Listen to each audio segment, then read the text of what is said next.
ऐसा है कि 8 अक्टूबर को हमारे हरियाणा में काउंटिंग थी वोटों की, तो 8 बजे से काउंटिंग होनी थी। 7:30 बजे हमारे प्रभारी श्री दीपक बाबरिया जी, जो हमारे एआईसीसी के जनरल सेक्रेटरी, सीडब्ल्यूसी के मेंबर भी हैं, उनके पास में मैसेज आता है। मैं पढ़ के आपको सुना रहा हूँ। Today's election result will be like this: BJP 46-49, INC 36-38, INLD 2-3, others 3-4. The list of seats on which BJP has set the frequency is as follows: कालका, घरौंडा, असंध, राई, Kharkhoda, Safidon, Uchana Kalan, Bhadra, Dadri, Mahendragarh, Hodal, Badkhal, Gohana, Narwana. These are the seats on which BJP will cheat with high frequency. Hence, you will not win even a single seat out of these seats. These are all manipulated seats which Congress won, but BJP has changed the results by uploading data files in EVM.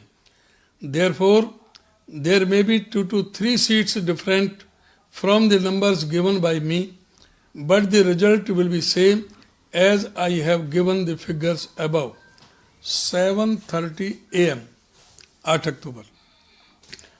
I guarantee 100% that the result will be like this: you will lose the victory and no one will know how BJP won. You know this and I know how it won.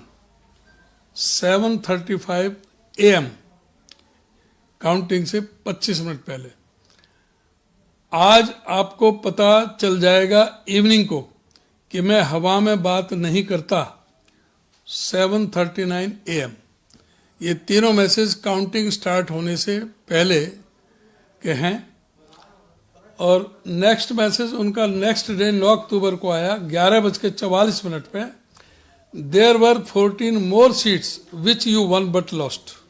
तो sir ये तो जी बाबरिया जी ने जो ये check sir आपको समय पर उपलब्ध नहीं करवा पाए, इस वास्ते खराब उनका बताया गया उस दौरान, तो अब इसको लेकर क्या तैयारी है सर कांग्रेस की? कई कैंडिडेट आपके कोर्ट भी जाने की बात कर हमने ये, अगर उसी दिन 8 तारीख को जब ये आया मैसेज, तभी प्रेस कॉन्फ्रेंस बाबरिया जी कर देते या ये मैसेज हमें फॉरवर्ड कर देते, तो हम उसी समय प्रेस कॉन्फ्रेंस कर देते और ये सारी जनता के सामने, सारे मीडिया के सामने ये ईवीएम का सारा बेनकाब हो जाता, सारा जो मामला। लेकिन वो कर नहीं पाए। 9 तारीख को 3:32 पर मुझे इसके बारे में पता लगा, ये मैसेज आया। मैंने दीपक बाबरिया जी से बात की तो मैंने कहा आपने ना तो हमें बताया ना आपने कोई प्रेस कॉन्फ्रेंस की इसके बारे में। तो उन्होंने कहा कि मेरी तबीयत ठीक नहीं थी, मैं दवाई लेकर सोया हुआ था, मुझे मैसेज का पता नहीं लगा।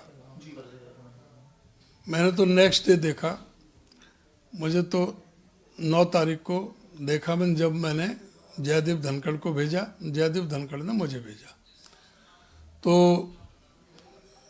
मैंने कहा कि जब आपने मैसेज ये दिया है तो इसका सेंडर का नाम दो। तो कह रहे कि सेंडर का नाम मैं नहीं दे सकता क्योंकि उसकी जान को खतरा है, उसका नाम आते ही उसके साथ कुछ भी हो सकता है, तो इसलिए मैं उसका नाम नहीं बताऊंगा। तो हमने कहा स्क्रीनशॉट दो। वो 10-15 दिन बाद यहाँ जब दिल्ली आए अहमदाबाद से, तब मैं उनसे मिला तो उन्होंने स्क्रीनशॉट दिया मुझे अपने मैसेज का। तो इसके ऊपर उन्होंने स्लिप लगा दी, ऊपर का जो सेंडर्स का नाम था, जो टाइटल जो भेजने वाला था। मैंने उनसे कहा कि आप ये नाम बता दो, उनके नहीं मैं ये नहीं बता पाऊँगा। तो उन्होंने ये मैसेज तो स्क्रीनशॉट दे दिया, लेकिन वो सेंडर का नाम नहीं। अभी तक हम प्रयास करते रहे कि वो बता दें, तो उससे ज़रा बेहतर सुविधा हो जाए, पता लग जाए कौन है क्या है।